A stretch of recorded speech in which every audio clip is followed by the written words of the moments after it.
Good morning, good morning, good morning, good morning, good morning. It's been a couple of weeks. Was under a couple of things. Was under the weather, you know what I mean? Wasn't COVID, you know. I was, my blood pressure's been up.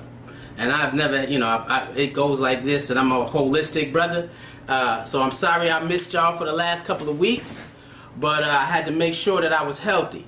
Then, on top of that, I'm also supporting the live stream or the streaming for the adult service. And so that's been busy. We've been trying to get them up on, in terms of looking the way we look at Akiba Land. So we've been trying to get them to do that. And that's not easy, working with, you know, 4 states. Kind of difficult. Trying to get everybody together, get everybody sync right, you know, and putting that editing work in, and, you know, just the graphics. It's a lot of work. Just trying to get there. And then what happened also, you know, we stream throughout the week too, so we're doing new shows. Sorry for the sound, you guys. The sound, it will definitely get better. That's why we're starting a little late, because I'm having issues reconnecting and resetting up my sound. I actually set my sound up for a whole different scenario, and so they're not using this platform just yet. And so I changed my sound and all the settings for a particular platform, and then when I came back to this one, it was just this morning it was all messed up. But we're about to get started on our August experience. You okay? Here at Akiba Land. Now, always, you know, August is special for us. It's Marcus Garvey month for us, celebrating the Saint Marcus Garvey. Now, with that being said, we have lessons, and I always go deeply in on Marcus Garvey. Always. He put so much into his influence, into who we are as a church community, as a people, is extremely heavy. You see the red, black, and green, you know, it's what we do. The Ankh is who we are, what we do. And so before we get to the point where I'm reteaching, because we do it every year, before I reteach it all in a different angle, different way, to next week's topic will be called Looking for Kid Garvey. Looking for Kid Garvey. Right? Well, I might put that Akiba Land, World of Akiba Land, looking for Kid Garvey. And it's going to be powerful, something for the parents to hear. Definitely. The kids need to hear it. So what we're going to do, without longer ado, this is a special thing. Not going to be talking. What I'm going to do is I'm going to play the Marcus Garvey documentary, because we as parents who are in the Pan-African Orthodox Christian Church, Shrines of the Black Madonna, World of Akiba Land, we know of Garvey. We raised in the church. All Garvey teachings. We talk about Garvey to the kids, but I never remember sitting them down watching the documentary with them. And I don't even know how many of the teenagers actually read the book. We can talk about them, but then, you know, can we be about them? So what I got, no further ado, this Sunday, we're going to run the picture. We're going to watch it. And so that way next week and the week after that, when we talk about Garvey and we give you the power-packed information according to how it should involve the life of a young adult or a youth, our youth, you'll be able to understand who he was, who he is, and what he's done, and where we're looking at you to do it. Looking for Kid Garvey coming next week. Please take a look at Garvey and understand when we say looking for Kid Garvey, it's going to be real powerful. It's going to hit you in the angle that you're not going to see it, though. You're not going to see this one coming. It's going to be real great. Enjoy.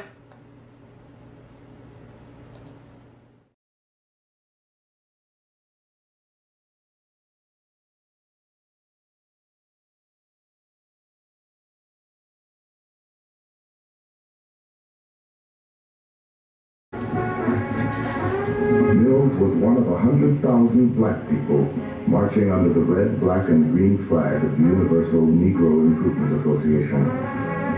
The world had never seen anything like it. It was all the work of one man, Marcus Garvey. Every window that you looked at, people's heads were out to see the Marcus Garvey parade. Most of them wanted to see Marcus Garvey. And he was very well decorated, his hats and the feathers, but he drove always in his automobile, sitting back. At the age of 34, Garvey claimed millions of followers worldwide. His controversial goal, to create an independent black nation, made him one of the most powerful people in America and one of the most hated. The federal government targeted him as a threat to national security. Rival black leaders denounced him as a lunatic and a traitor to the race. But Garvey may have been his own worst enemy. He wasn't the one to take advice from others kindly. He made his own decisions, and he would rise or fall by the decisions that he made, because he was a supreme egotist. Volatile and secretive, yet charismatic and visionary, Marcus Garvey changed forever the way black Americans looked at themselves and the world. He started something that became bigger than Garvey himself. He, more than any other figure in the 20th century, symbolizes the turning of the perception of black people into something positive.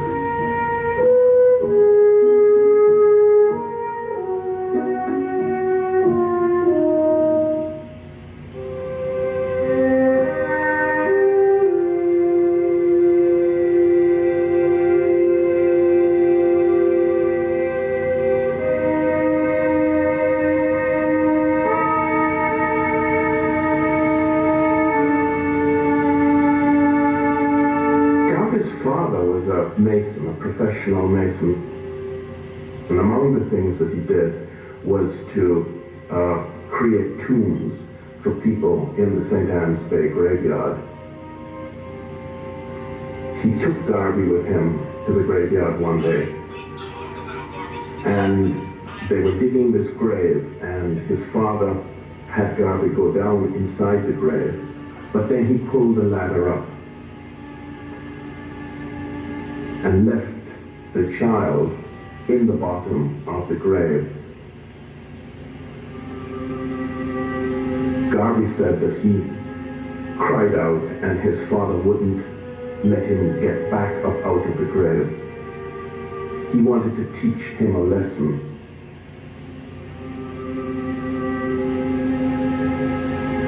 Alone in the grave, young Marcus Garvey learned that he could rely on no one but himself. It was a lesson he would carry for the rest of his life.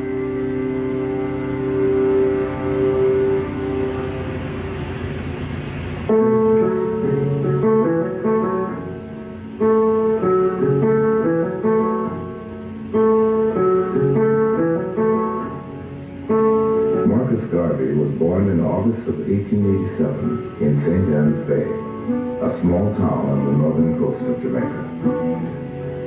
His father, who had been born a slave, withdrew from the family for days at a time and insisted his wife and 2 children address him at all times as Mr. Garvey.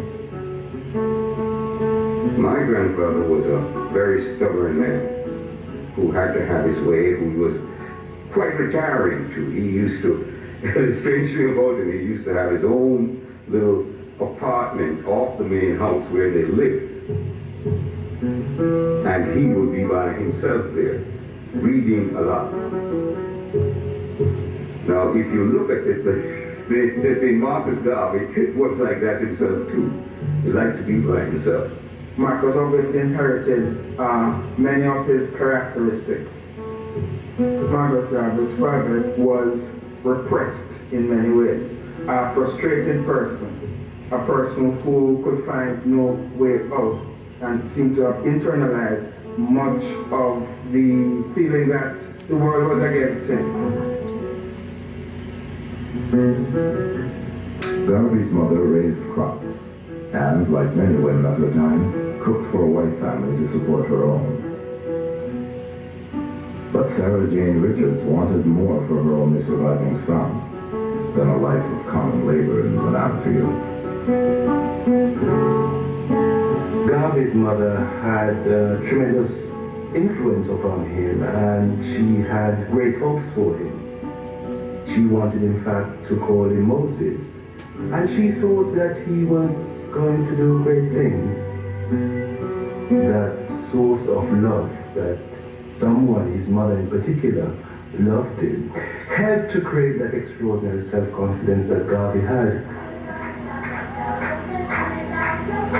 As a boy, Garvey imagined himself delivering speeches to adoring crowds.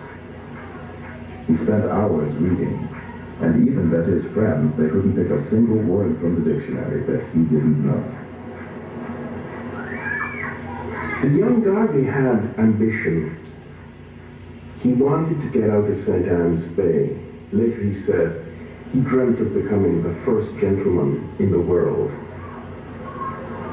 And it seemed as if he early on developed this interest in a kind of dramatic, epic story of himself in which he would play a leading part.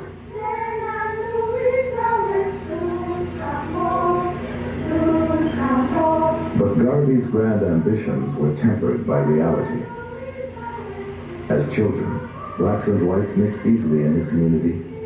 One of his closest friends was a white neighbor, Joyce Reary. But as they became teenagers, her father put an end to the friendship. At the age of 14, she was sent away to England and told never to speak to him because he was a nigger.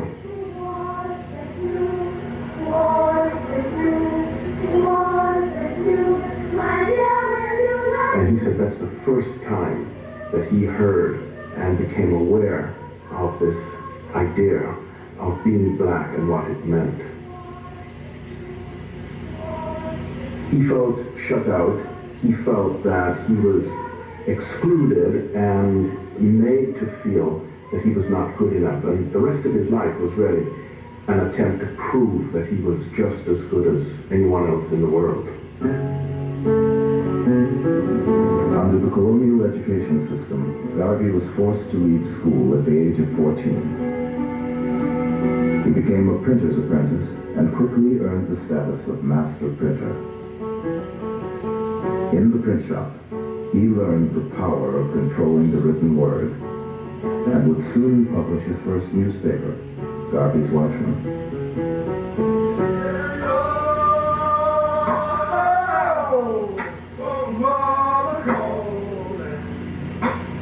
In 1910, 23-year-old Marcus Garvey set out on a journey through Central America. Supporting himself as a journalist and laborer, Garvey saw black workers harvesting plantations, loading ships, and building the Panama Canal. They were the power behind the economy, but in their isolation from each other, black people were powerless.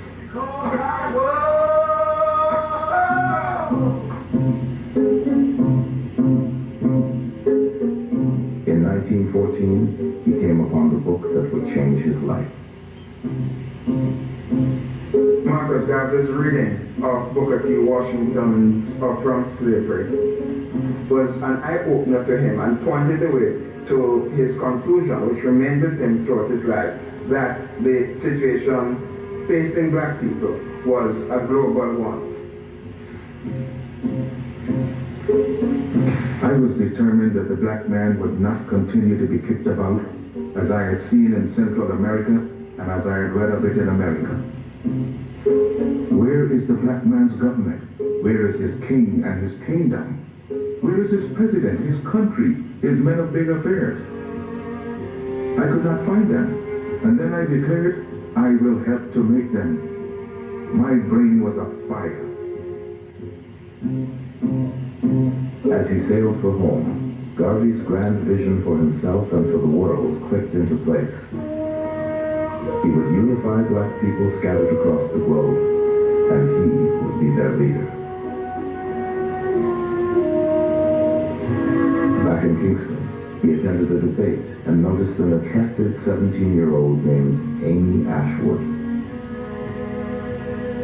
When Ashwood took to the stage and delivered a powerful political speech, Garvey knew he had found a kindred spirit. He approached her later that evening as they rode home on a trolley. At At last I have met the star of my destiny, Garvey exclaimed. Her parents were very opposed to it, particularly her mother, who was trying to keep her away from Garvey because Garvey didn't seem to have a solid income or be the type of person that she wanted her daughter dating. But Garvey was a great romantic, and he announced to Ashwood that she was his Josephine. And she says, if you are my Napoleon, and they make a pledge that they would remain together and forge what would become the Universal Negro Improvement Association, and they launch it together in August of 1914. With the motto, one God, one aim, one destiny, the Universal Negro Improvement Association stressed race pride and sought backers for an industrial training school, modeled on Booker T. Washington's Tuskegee Institute. Garvey and Ashwood attracted a small, loyal following, but there was trouble from the beginning. Garvey created enemies by attacking established leaders. He wouldn't tolerate the slightest dissent from UNIA members, and he was a disastrous money manager, using contributions to the school to pay for his own living expenses. When his few supporters clamored for an accounting, 29-year-old Garvey decided to leave town. He hired himself out on the crew of the SS Talc, and in the spring of 1916, he left Amy Ashwood behind and set sail alone for New York City. His ideas had failed in Jamaica, but they would find new life in America.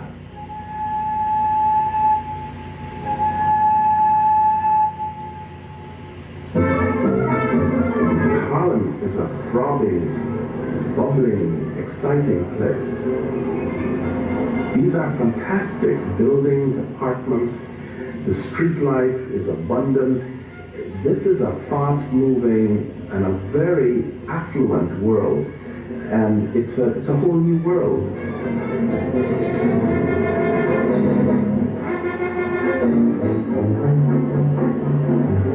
Garvey quickly found lodging with a Jamaican family in Harlem and got a job as a printer. He was not a wealthy person, far from it. Living in a sort of a hall, little hall bedroom, was the kind of bedroom that was very popular in Harlem in those days.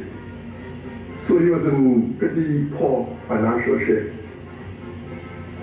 But the idea that he had, this great desire to build a great movement, sort of sustained him.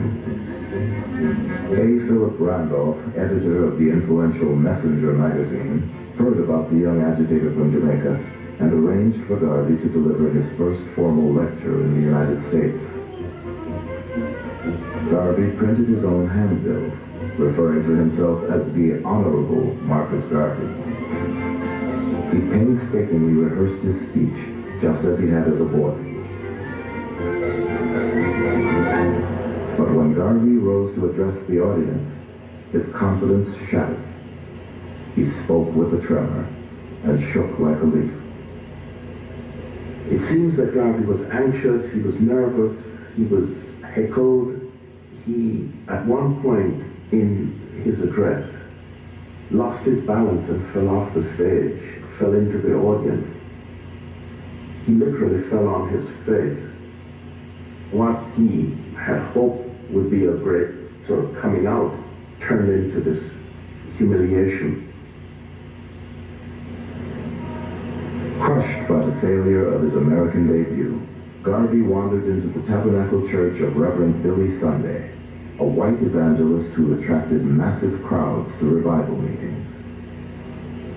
Billy Sunday was the granddaddy, the man who really created the 20th century revivalist preacher figure in the United States. Garvey quickly takes on Billy Sunday's speaking style. Very athletic, very intense, moving a lot, and Garvey would refashion his oratory in keeping with the model of Billy Sunday.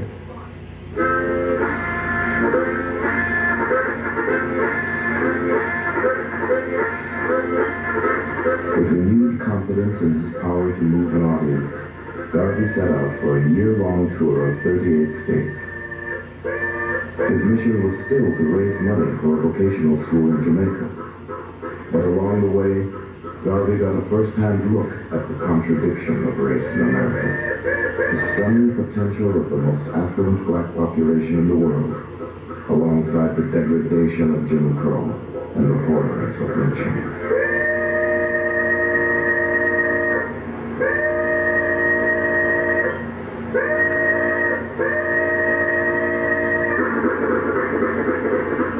When we walk along the plank walks, they didn't have sidewalks here in New Orleans at that time, but you'd walk along the plank walk. But if a white person came along, no matter who it was, a white child, a white man, a white woman, if they came along, you had to get off the plank walk and stand in the mud until they passed. You was oppressed and depressed and disgusted that you were born in the wrong race of people because of your color. Whatever was left, that's what you got. I wonder what was left. And we were at the lowest ebb at that time. The black people was.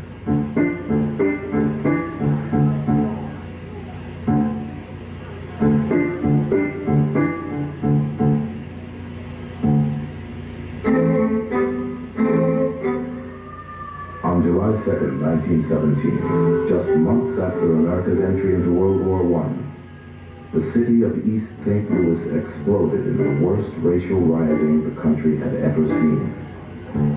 39 whites and hundreds of African Americans were killed.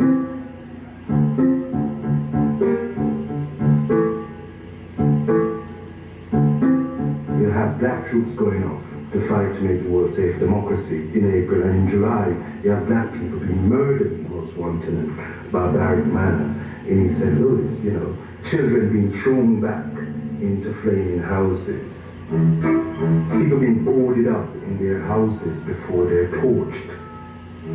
So even by American standards, East St. Louis was a horror.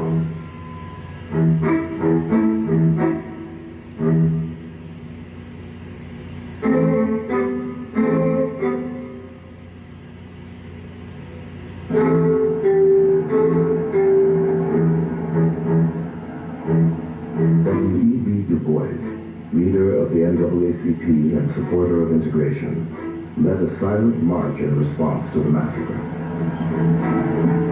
But to Garvey, this was no time for silence. It was time for black people to get together and fight back. He spoke out at an emergency meeting in Harlem. The whole thing, my friends, is a bloody farce. That the police and soldiers did nothing to stem the murder thirst of the mob is conclusive proof of conspiracy on the part of the civil authorities to condone the acts of the white mob against Negroes. White people are taking advantage of black men today because black men all over the world are disunited.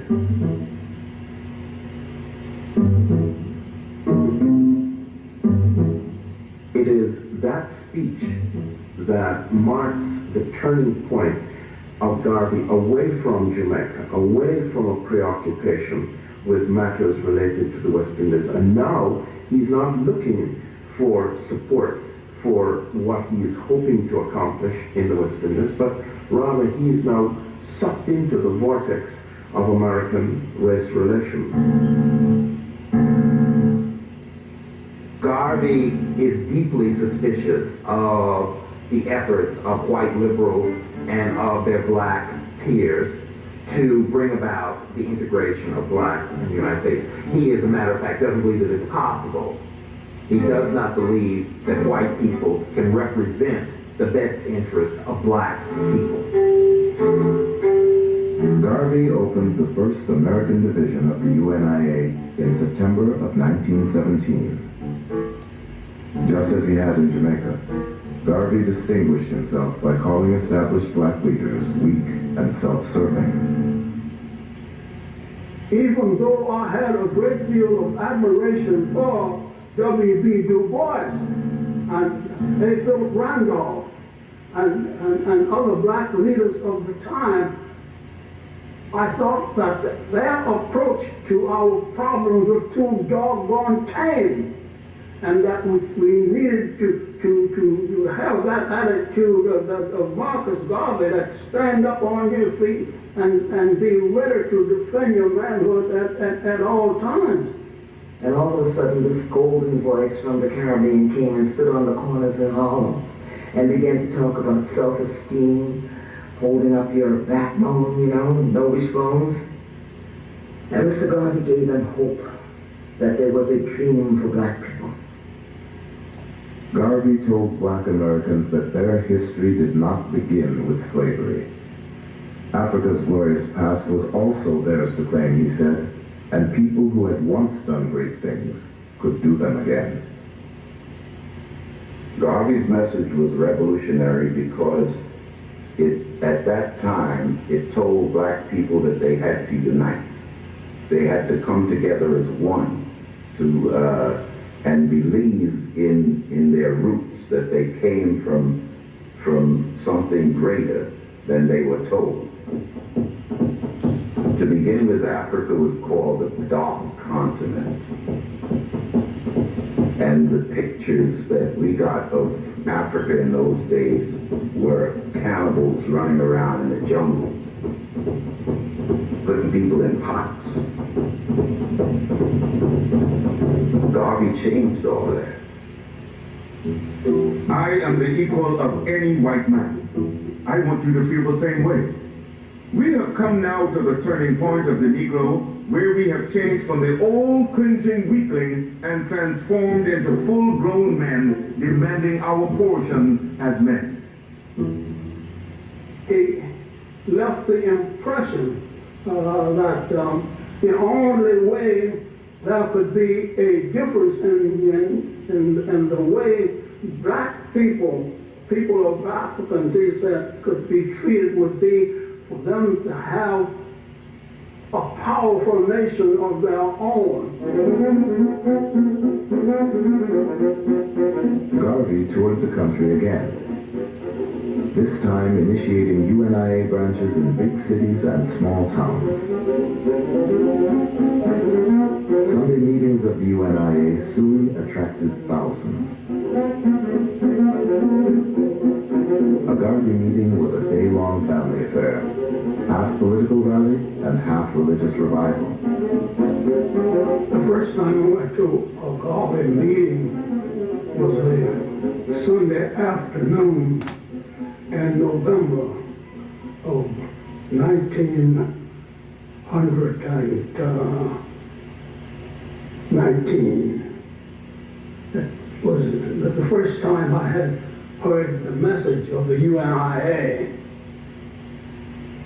The day I met Marcus Garvey was one of the most exciting days of my life. It was filled with anticipation from the earliest part of the day, because I knew that I was going with my father to meet Marcus Garvey. And when Garvey came in the door, everybody stood up in one accord and said, "Speak, Garvey, speak." And it was just like a hut on the room. He said that the pen is mightier than the sword, but the tongue is mightier than them both put together. Before addressing the crowd, Garvey would inhale through a perfumed handkerchief to focus his concentration. The man who once shook like a leaf on stage could now hold an audience spellbound. When he spoke, it was as if you were speaking yourself. It was not like somebody speaking to you, but like he was you, or you was he. And it just was a connecting link, and it was something like fire, like lightning, like something that went through everybody at the same time. Be as proud of your race today as our fathers were in the days of yore. We have a beautiful history, and we shall create another in the future that will astonish the world. I can advise no better step toward racial salvation than organization among us. We have been harassed, trampled upon, and made little of because of our unfortunate condition of disorganization. Our racial program of today is a united, emancipated, and improved people. Garvey took black folk who were assaulted by a variety of very unfortunate and negative images of themselves and made them believe in themselves, made them see physical beauty in themselves, made them see the need to interpret and write their own history. In that sense, Garvey sold the Negro to himself.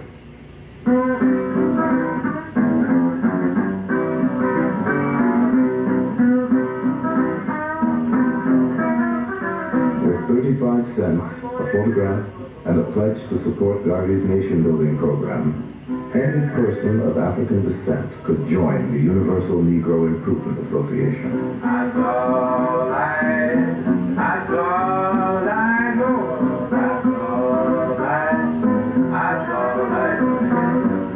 Garvey's genius was to transform cooks, maids, and workmen with the pride that comes with a title and a uniform. Always think yourself a perfect being, he wrote, and be satisfied with yourself. You would almost see them lit off into something else.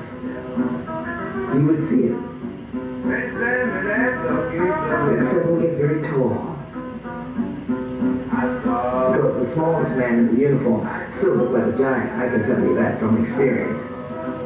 They were gorgeous, the white men were gorgeous. Jacob Samuel Mills, a master carpenter from St. Kitts, had come to Harlem in 1910. But barred from the All-White Carpenters Union, he could only find work as a janitor. My father joined the Garvey movement because he thought it was something for the advancement of black people. And every Sunday afternoon when he was through with his work, he would put his uniform on. He felt very proud when he wore that uniform. He would wear it on the trolley car and let everybody look at him and talk if they wanted to talk. But that was Captain Mills. The effect of the uniform on everyone who saw it was electrifying. But especially on white people. I heard white women fainted. When we had the big parades going down Fifth Avenue, they would just fall. The UNIA had something for everyone. For men, there was the African Legion. For young people, the Juvenile Division. And in the Black Cross Nurses and the Universal Motor Corps, the Garvey movement offered black women a place of their own. We wore this uniform everywhere. That was a physical statement that these uniforms and cleavage made to the rest of the world that we are obvious and proud of it.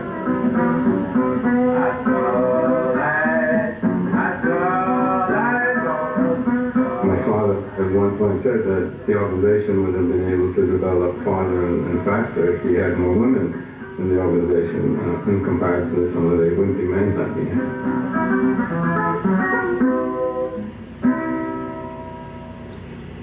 With its elaborate rituals and official songs, Garvey's UNIA was a separate world. Members pledged allegiance to the red, black, and green flag, which Garvey himself designed as a symbol of a black nation in the making. Show me the race or the nation without a flag, and I will show you a race of people without any pride. But that was said of us 4 years ago.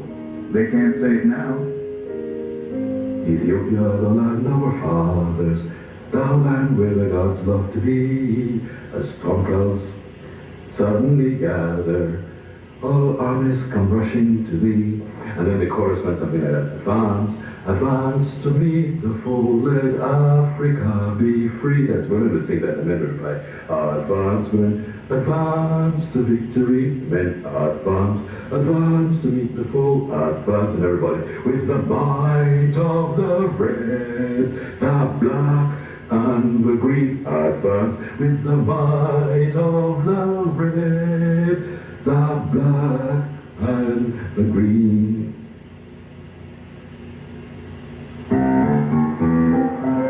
In the summer of 1918, Garvey set out to create a separate economy of black-owned businesses. First, he purchased a half-finished church building for use as UNIA headquarters and christened it Liberty Hall. Relying on the printing skills he'd learned as a boy, Garvey started the Negro World newspaper with a cover price of 5 cents. The paper carried essays, poetry, and articles on black history and world events. On the front page of every issue was a long editorial penned by Garvey himself. He distributed the paper with the help of Amy Ashwood, who had made her way to New York a year earlier. Then, to attract the dollars that flowed through black hands, Garvey created his first of many investment funds. Garvey was aware that blacks had contributed to the war effort by purchasing over $220 million worth of Liberty bonds. And this contribution to the war effort indicated that there was some wealth within the black community in the United States. And his idea was that this black wealth should be converted into businesses that would benefit blacks and projects that would benefit black people. Garvey's idea of UNIA was that it would teach success. It was going to be a vehicle to communicate and demonstrate that black people could be successful. This idea of success was now translated into a whole series of commercial ventures. Laundries, restaurants, newspapers. Garvey financed UNIA enterprises through the Negro Factories Corporation, which was capitalized with small contributions from his followers. At their peak, UNIA businesses employed as many as 1,000 people in Harlem.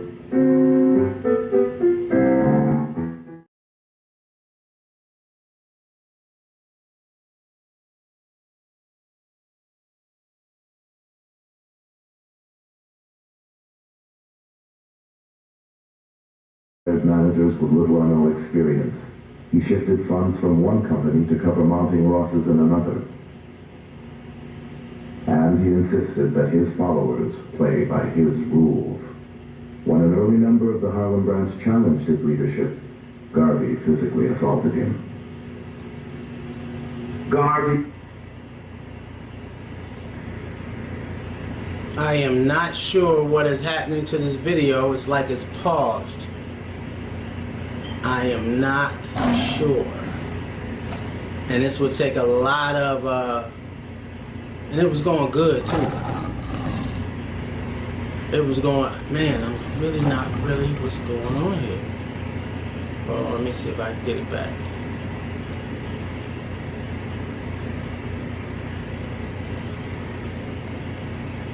I look like that's frozen.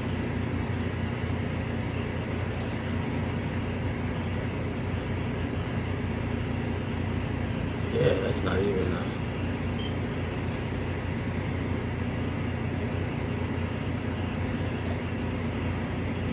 it look like that's frozen. Let's try this. Oh, that's stuck. That's the desktop capture. So there's something in the cable. Well, and I'll pick it up from here. You know, we'll punt because I really wanted y'all to watch the whole thing, and you got 30 minutes of it. But you understand UNIA. Now you know where the colors red, black, and green came from. You know where that flag came from. You understand connecting our identity, where that came from, Right. Black is Beautiful came from Marcus Garvey. A lot of James Brown's terms came from Garvey. Malcolm X, his family his father was a Garveyite. And realize this is a 1914. One of the largest locations to largest black organizations, 1914. We haven't even been able to reunite since. So that's a lot to say. I turned off my light, so I don't know, kind of dark here. But I wanted y'all to get a gist and understanding of who Garvey was. When I get a chance to find out what's going on, I'll definitely restream this. I might just post it on the World of Akibaland site so you have access to it when you want to see it and take a look at it. We'll revisit these issues. Again, I haven't streamed in a couple of weeks, changed my entire system around to help out the adult part of the service. And we're going to reconfigure everything for Akibaland. I set up two systems. One is the Akibaland system to stream, and then I have an adult system now, so I can work across the two, and I don't have to mess up the settings in one, because the magnitude of what I'm trying to do is huge. We're trying to retrace Garvey's steps, and we're trying to get the 2 million, 6 million, global, worldwide. This is the movement, and this is what we're all about. Garvey was talking, and he was always discussing we to have life here, life now, life in our present. Even the Pan-African Orthodox Christian Church as a name is pulled from the Garvey experience. And so there's a lot that lot of land that he was able to tread, build, and grow, that we said we're not going to throw it away. Very few organizations you see today trying to do the same exact thing, where that kingdom building is not what traditional searchers say it is. It's a vision of Garvey, because there's been no man before him, even black man before him in America, that could say it. That's kingdom building, when you own everything and there is no government that can make a policy against your growth as a people. That's true kingdom building. And so we fly the colors red, black, and green, and we talk self-determination, liberation, complete independence, financially, judiciously, academically, health field, everything you think of, we talk about independence. Trying to raise that mindset within our youth, so you're not watching America put a knee on your neck. People say, what would be that solution? Give me a minute.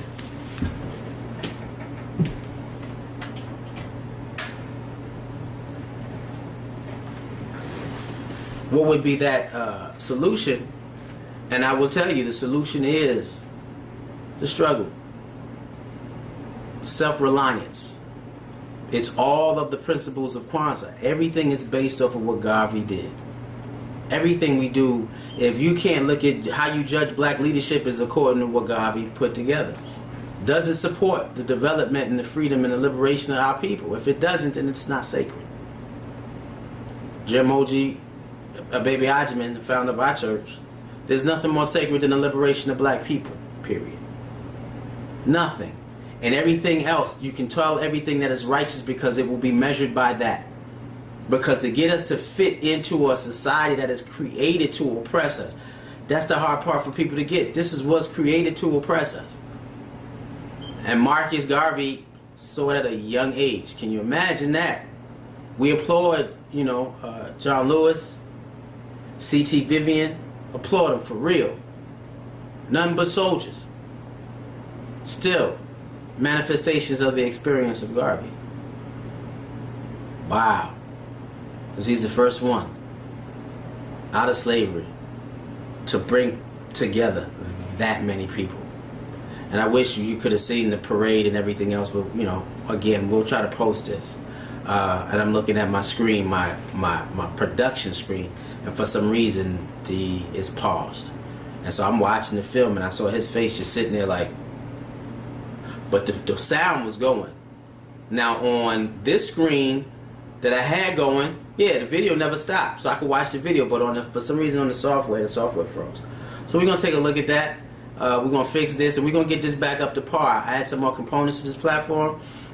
We were testing in callers the last time 2 weeks ago.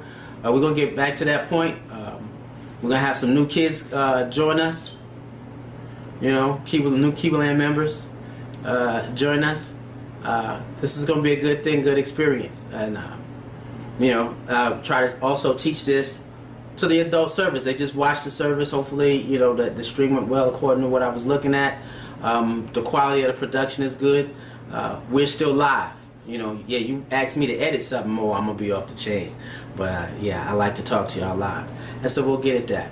One love, parents, talk to your children about Marcus Garvey, about what he tried to create and what he tried to do.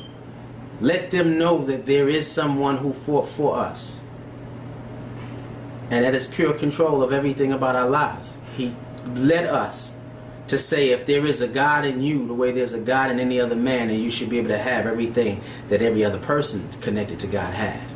Your own everything. That's where we get the phrase, all black everything. Comes back from Garvey. First one on this soil to say it. No one before him. No one before him. And you know, once you're talking, you're not going, you can read about W.E. Du Bois and all the other ones in school, and they ain't gonna talk to you about Garvey. They won't talk to you about Garvey. They're scared of Garvey, literally. And so we're gonna get to that point.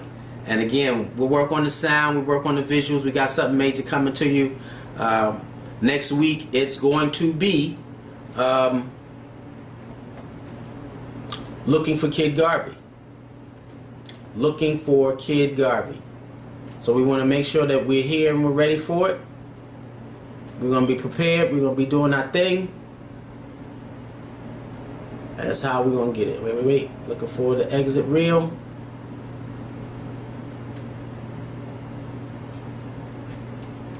And I can't find it. So, if you can, we will definitely see you next Sunday. Y'all be ready. The focus will be looking for Kid Garvey. It'll be something to hear, something to listen to, something to experience. See y'all next week. One love.